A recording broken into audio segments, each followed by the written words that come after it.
So, as you all know, Stephen A. Smith, he picked the Golden State Warriors to defeat the Los Angeles Lakers.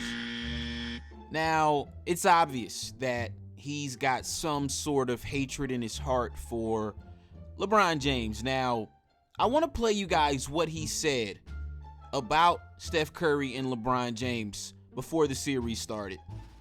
I suspect there's a healthy level of fear.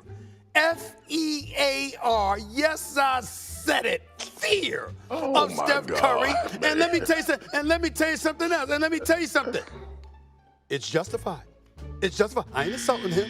Hell, if I wasn't rooting for the Golden State Warriors, I'd be scared of Steph. Who ain't scared of Steph? I mean, think about this, Swagoo. Think about this, JJ. I don't care if it ain't the Golden State Warriors and you're literally rooting for anybody else. Who ain't scared to death of Steph Curry? I mean, he strikes fear in everybody. Have you ever seen, and JJ, I mean, listen, man, I've looked up some of your metrics and your efficiency and true shooting percentages and all of that stuff. You're actually top 10 all time. Congratulations on that, JJ. But the point that I'm trying to make to you is this. Here's the point. When you demoralize a team, Steph Curry is at a point in his career where the minute he launches it, Swagoo, because you didn't block the shot, you like, damn. I've seen TP opponents that don't even want to look at the rim because they don't want to see the ball going through the basket because they know what's coming.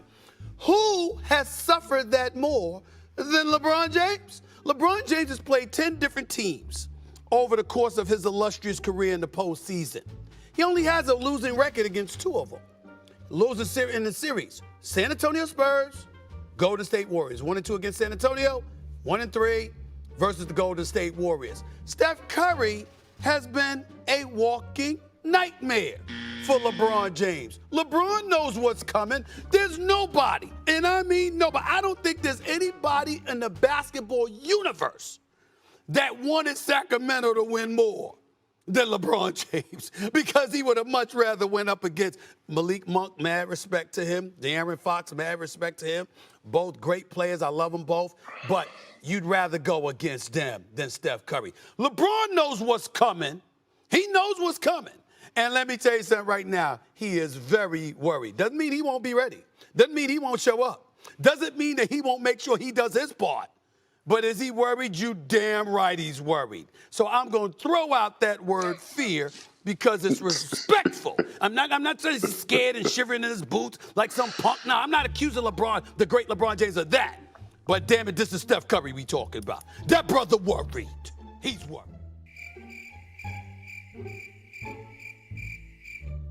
So I got Steph Curry and LeBron James' stats pulled up in the finals, ladies and gentlemen. Now, Steph Curry averages 25.4 points a game, 6.3 assists, and 5.9 rebounds in 22 games against LeBron James and the Cavaliers in the finals. Now, these are LeBron's stats against the Golden State Warriors in the finals.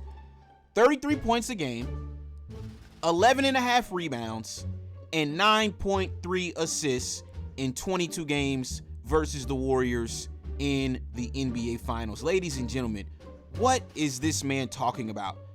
LeBron James fearing Steph Curry? No, I think you got it backwards, Stephen A. Smith.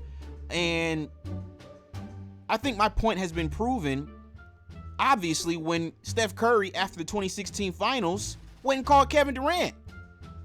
So let me get this straight, Stephen A. Smith. LeBron James is afraid of Steph Curry, but Steph Curry had the biggest choke in NBA history, losing a 3-1 lead in the NBA Finals. The Golden State Warriors were 73-9 that year, and then after that, he goes and calls easily a top 3 player in the NBA, Kevin Durant, to come help him beat LeBron, and it's LeBron that's scared of Steph?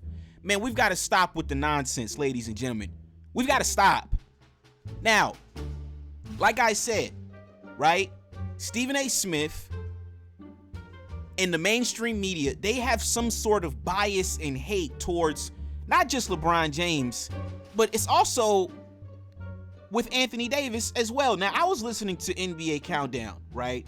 And this is what the Countdown crew said about Anthony Davis. Meanwhile, let's bring the same energy, if we feel like it, to praising Anthony Davis that we brought in questioning him. Everyone in the world had a spotlight on him last night as they came home. That felt like a very big night for Anthony Davis. It was. And he rose up on both ends of the floor. It was, and he did.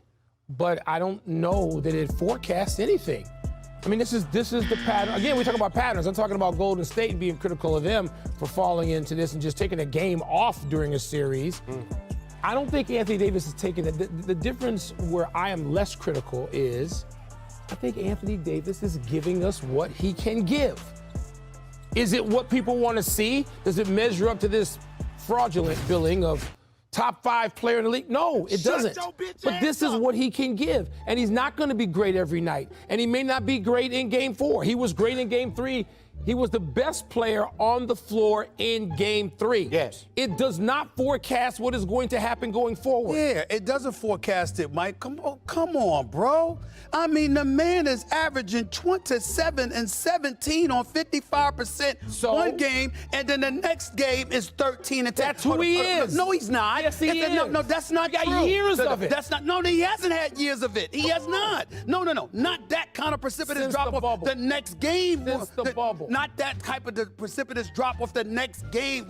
If the man set up there and averaged 27 and 17, and then, okay, I'm going to hit 20 and 20 points and 13 rebounds, I'll be different. But that kind of flagrant drop off, no. Anthony Davis, just like I told his peeps last night, he could do better than that. But that's why averages are deceiving. Because you can go for 40 and 10 and it averages 30. I agree. Okay, But what I'm saying 25. is he hasn't had that kind of drop off from game to game, though. But you know, one of the things about AD also, a lot of times he ultimately gets injured, so he isn't playing 20 to 25 consecutive games. Right. Now, since he's playing consecutive games, you get a chance to see the peaks and valleys. Please be that low. I don't know about Michael. should. Let's deal with what is. They are. We can sit here and decide what he ought to do. To hell with that. Okay. What are we getting from him? What is going to happen from game to game with Anthony Davis? You're going to get variation. Okay. Period. Okay, Facts. that's fine. Well, to answer your question, Yeah. you talked about giving Anthony Davis praise. Are we ready to do that? Hell no. You know why? Come to me after game 4. We knew what he was going to do last night because he stunk up the joint in game 2. So we knew he was going to show up in game 3. Now let's see what you're going to do in game 4. Give me the second game. The second game, not necessarily back-to-back is it one day and then 24 hours later. No, you got a day off in between that you play Monday night. What did you do in game 3? Can you do that in game 4? Because the numbers show us that because of what you did in game 3, Anthony Davis is going to stink up the joint Monday night. I'm saying no, I don't expect that from him. He is a great player. I expect him to be better. He doesn't have to drop 25 and 13, but he don't have to stink up the joint. He also can give you back-to-back 20-point games, as you pointed out. That's right. Multiple players have done so in this postseason. He hasn't been one. 37 different players, Greeny, have had back-to-back 20-point games or more. But he is not one of them. And so what is more important in that equation? What other players are doing or what Anthony Davis shows you? Or what he should do, or what he should show us. He needs to do it 4 times over the course of this series. So far, he's done it twice. We'll see what they have in store.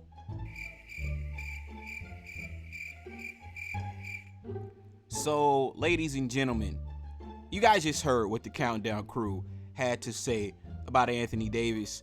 And they talk like the Los Angeles Lakers are down in this series. The last time I checked, it's the Lakers that are up 2-1 in this series, ladies and gentlemen. And the last time I checked, Anthony Davis, national champion in college, top 75 of all time, NBA champion, and averages 24 and 10 for his career. But listen to how they talk about this man, like he has not proven himself throughout his entire NBA career. It's unbelievable, man. So like I said, I am anxious, man, for Anthony Davis and the Lakers to shut all these bozos up. The Lakers have a prime opportunity to go up 3-1 in this series. And what I want from you guys, man, is to come into the comments down below. Do you guys see the Lakers going up 3-1 in this series and seizing control? Or does Golden State tie things up, headed back to the Bay Area? Let me know, man. This was another installment of The Locker Room. I'm going to catch y'all on the next one. Peace.